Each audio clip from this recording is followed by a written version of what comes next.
English learners, welcome back to So English. your cozy little place to build your English confidence. I'm May. Hello, May, and hello, everyone. I'm Jay. How are you today, May? I'm doing amazing, Jay. Actually, I woke up this morning with so much energy, I already asked myself like 5 questions before breakfast. Wait, what?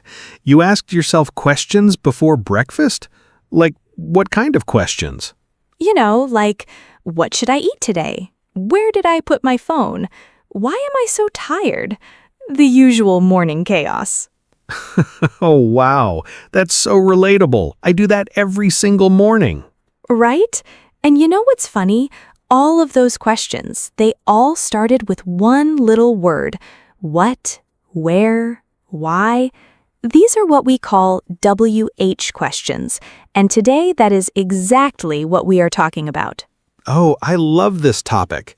So we're talking about how to ask questions in English, right?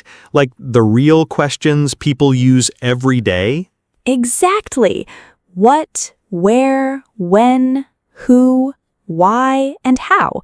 6 powerful little words. And once you master them, Jay, I'm telling you, your English conversations will feel so much more natural.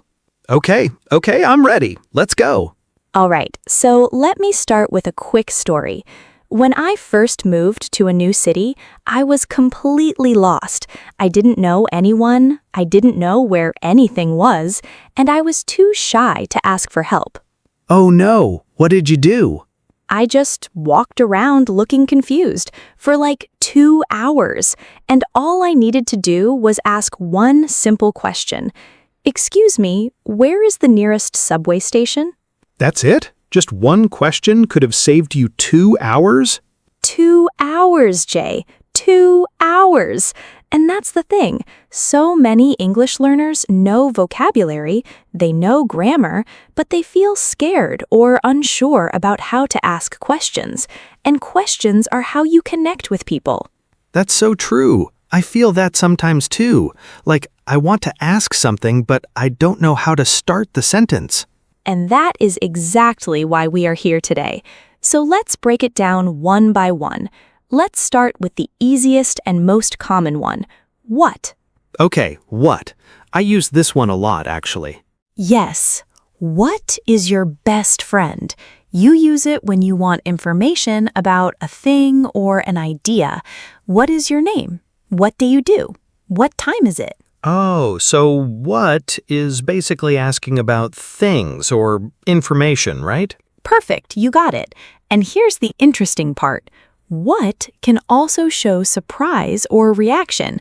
Like if someone tells you something shocking, you say, "What?" with just one word. Oh, yeah. Like when my friend told me he ate pizza for breakfast, lunch, and dinner. I said, "What?" See? That's completely natural English. Now, let's talk about where. This one is all about location. Where is the bathroom? Where do you live? Where are we going? So where is always about a place. Yes, and this is where things change a little. Sometimes where can feel very casual and sometimes more formal. Where are you from is super common in conversations with new people. Oh, I love that one. I always want to ask people where they're from, but sometimes I feel it's too personal. No, it's completely fine in casual conversation. It's a friendly question. It shows interest. People love talking about where they're from, trust me. Okay, good to know. What about when? That's another big one, right? Yes, when is all about time. When is your birthday? When does the movie start? When did you arrive? It's super simple but very useful. So if I want to make plans with someone, I need when a lot. Exactly. When are you free? That's one of the most practical sentences in English. You will use it almost every week. I actually never thought about it that way. It's like each word has its own job. Oh, I love how you said that, Jay. Yes, each word has its own job. What works on things, where works on places, when works on time, and now who. This one is about people. Right, like who is that or who called you? Yes, and who is also great for building connection. Who is your favorite teacher? Who do you look up to? These questions show you care about the other person. You mean like, who helps you go deeper in a conversation? Exactly. Small talk starts with what and where, but when you use who and why, that's when the conversation gets really interesting. And speaking of why, this is my favorite one. Really? Why is why your favorite? See what you just did there? You used why perfectly. Why is all about reason. Why did you do that? Why is the sky blue? Why do you like English? Oh, wow. I didn't even realize I used it naturally. I just said it. That's the magic of WH questions. When you understand them, they come out naturally. You don't have to think too hard. Okay, but wait. Why can sometimes feel a little aggressive, right? Like if someone asks, why did you say that? It sounds a little intense. Oh, great point, Jay. Yes, tone matters a lot with why.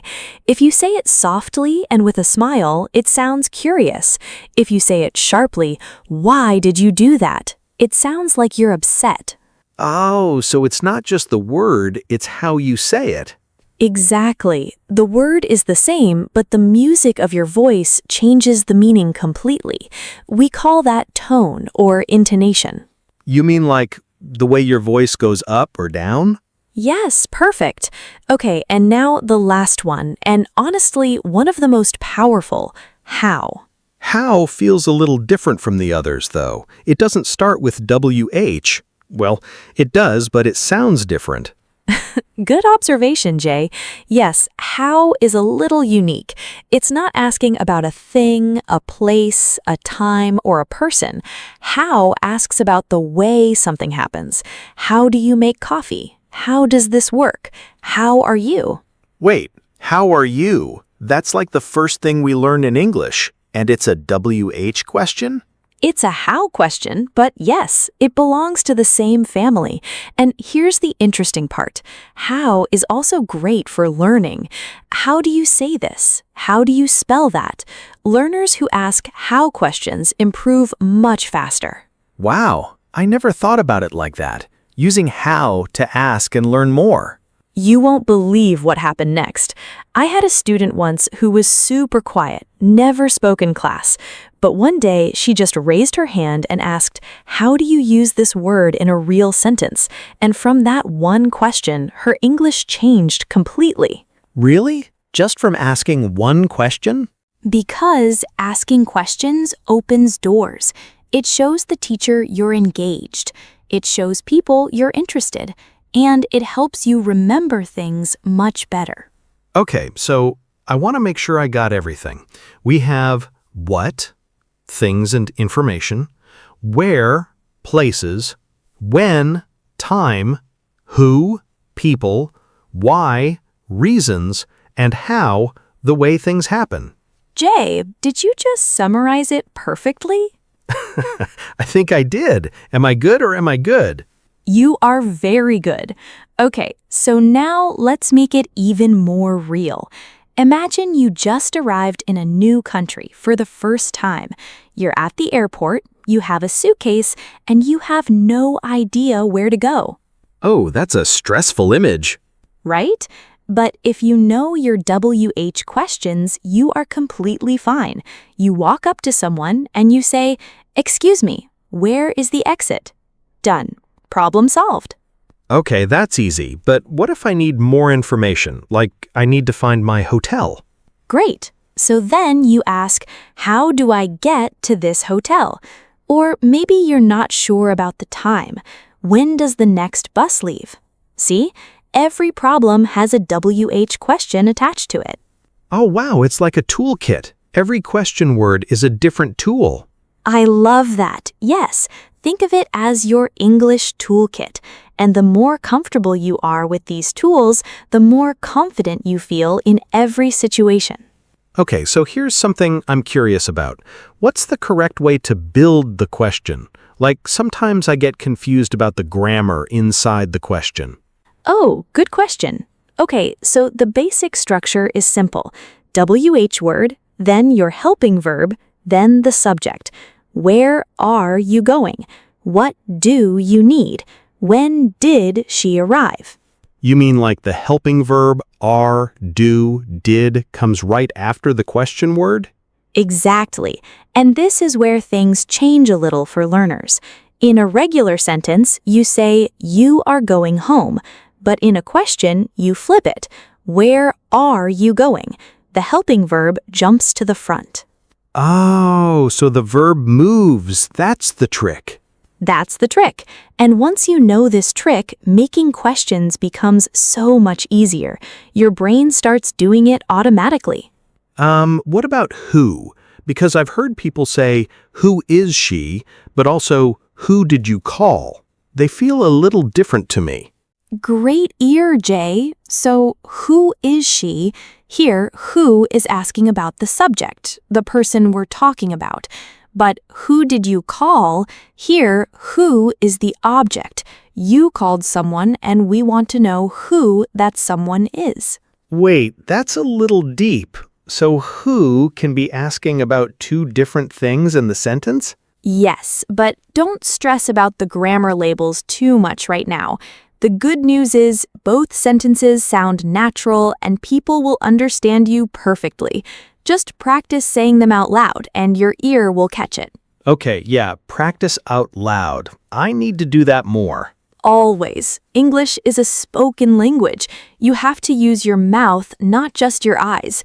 Okay, Jay, let me tell you one more fun thing about WH questions before we go to vocabulary. Oh yes, what is it? Here, you can combine question words, like what time does the show start? See that? What plus time together. Oh, that's cool. So what time, what place, what kind? You can add nouns after what? Exactly. What kind of music do you like? What time do you wake up? What color is your car? It gives you so much more power in conversations. I'm going to start using these so much now. Honestly, this conversation is making me feel more confident already. That's exactly what we want. Okay, let's go to our vocabulary moment. I'm going to highlight 5 useful phrases that came up in today's talk. Yes, I love this part. Okay, number 1, excuse me. This is how you politely get someone's attention before asking a question. It's soft, it's respectful, it's used everywhere. Like, excuse me, where's the bathroom?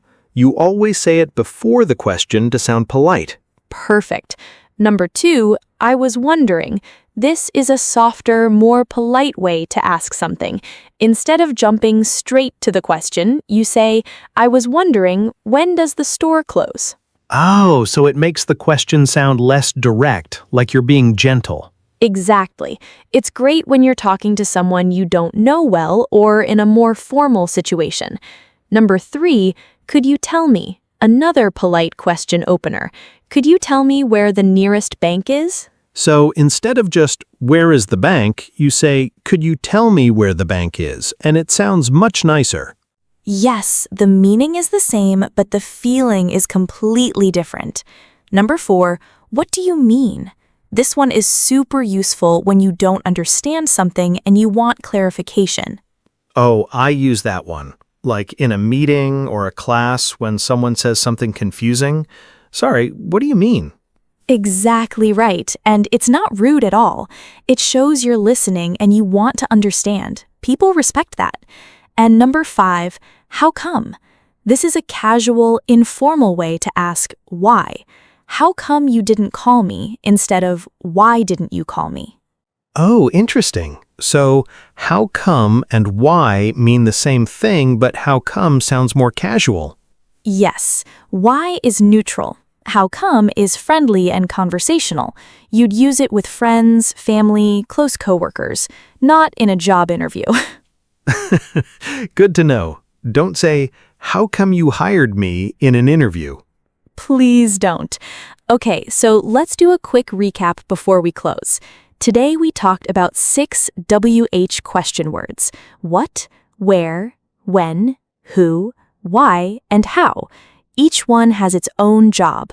What is for things, Where is for places, when is for time, who is for people, why is for reasons, and how is for the way things happen. And we also talked about how tone matters, especially with why, and how you can combine what with other nouns like what time or what kind. You were taking mental notes this whole time, weren't you? Always. This is my English class. And the big message today is don't be afraid to ask questions. In English, asking questions is a sign of intelligence. It shows confidence. It starts conversations. It builds friendships. I love that. Asking questions is confident, not weak. Exactly. The people who improve the fastest in English are the ones who ask the most questions, to teachers, to friends, to strangers. Every question is practice. Okay, so now I have a question for our listeners. Oh yes, go ahead. All right, everyone, here is your challenge for today. In the comments, write one question using any WH word. It can be a question for us, a question for another listener, or just a question you always wanted to ask in English. Any question. We would love to read them all. And honestly, writing your question in the comments is already real English practice, so don't be shy. Yeah, there's no wrong answer here. Just write something and see how it feels. And before we go, if this episode helped you even a little bit, please hit that subscribe button. We make a new episode every single day, and we would love to have you here with us every morning. Every day, people, a brand new episode every single day. So there's always something new to learn and practice with us. We'll see you tomorrow with another episode. Until then, keep speaking, keep asking questions, and keep growing. You are doing amazing. Bye, everyone. See you tomorrow. Bye-bye.